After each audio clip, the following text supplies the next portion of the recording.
Sometimes when we're depressed or upset, it's obvious why. Something bad has happened. Other times it's not so apparent, or we might be more upset than the situation seems to call for. What's going on here? Sometimes we don't realize how upsetting some of the issues in our life may be. Is there a way to examine all of these things and find out everything that's bothering us, not just the most obvious? Yes, there is. There are two medicine wheels that are integral for this purpose. In the areas of life medicine wheel, our social interactions sit in the south. The south is the direction of our emotions on the wheel of life, the key to all medicine wheels. Our social interactions have a huge impact on our emotions. Do we have a good social support group? Friends we can talk to for companionship and camaraderie? If we know there are people we can turn to at any time for help, we deserve 5 stars. If we feel abandoned and all alone, 1 might be more appropriate. Next, we go to the west, the direction of the physical world and our economy. If you're homeless and destitute, that would be 0 stars. If you have a roof over your head, never go hungry, and buy your necessities with no problem, even if you need to save up for more expensive items or put them on a credit card, give yourself a 5. In the north, we have politics. If you live under a brutal regime or in a war-torn area, your score would be 0. If you live in a democracy that may be teetering on the edge in the next year or so, you may want to give yourself a lower score here as well. Here's the thing. This is a wonderful tool for identifying the source of our stress, depression, anger, grief, and so forth. Sometimes we have a tendency to be in denial, to sweep these things under the rug and say, it's okay, I got this, and to go on. And then all of a sudden, the straw that broke the camel's back hits us, and we wonder, why did this one event hit us so hard? Well, it's because all of these other things were happening and we were kind of denying them and keeping a stiff upper lip and forcing ourselves to just go on. This is a wonderful tool for examining what things we might have been ignoring. We examine our spirituality in the East. If you feel settled with the matters of your soul, then you should give yourself 5 stars here. On the other hand, if this subject torments you, consider an appropriately lower number. Finally, we come to the center, our family and our creative catalyst energy. This is an important area, and that's why it occupies the center of the medicine wheel. Are you being creative? Are you pursuing your dreams and goals? Have you come to terms with the inadequacies of your family of origin? Have you learned to listen to your inner elders?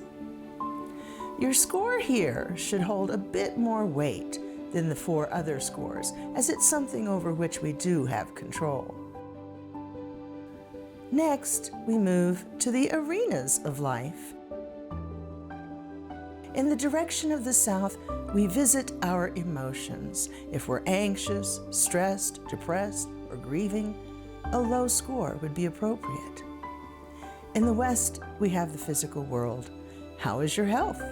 If you're healthy, count your blessings and give yourself a nice big score. Some of us have major health problems and challenges. Society likes to judge such people as having lived an unhealthy life, but that isn't always the case.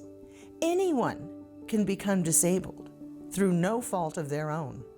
A drunk driver, an angry person with a gun, a health care provider on a bad day can all have devastating consequences for us. So if this describes you, don't feel like it's your fault that your quality of life isn't as good as you'd like it to be. Wisdom lives in the north. If you're feeling intellectually inadequate, a low score is in order. But I must remind you, we're all capable of learning. So if you feel this way, remember, it can be changed. It takes time and discipline to learn just about anything you would want to learn. There are lots of reasonably priced online courses nowadays. When we come to the East, we examine our enlightenment. How is your spirit? Are we on our path? Do we have something to look forward to? Or are we depleted, tired, and frustrated? If so, this may be a clue to change our approach to our goal. Perhaps even our goal needs a little adjusting. And this brings us to the center, our spirit. Use your creativity, your spirit, to find answers to any unsettling areas or arenas you may have uncovered. Talk with your wise elders. When you're done thinking about all of these directions, add up your scores. A score of 50 would be perfect. I doubt anybody who's really honest with themselves would have such a score. You can't be perfect in an imperfect world. But a lot of this is really determined by your attitude. There are those that can only be happy with the finest things in life.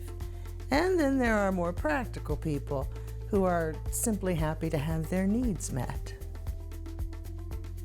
In today's world, a score of 40 and up would be something of which to be quite proud.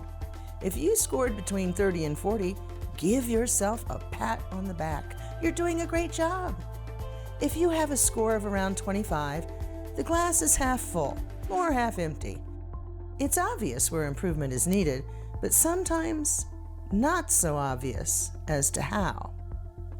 And then there are times in life when we're powerless to make our situation better at the moment. Our life is intertwined with others, the economy, politics, and circumstances beyond our control.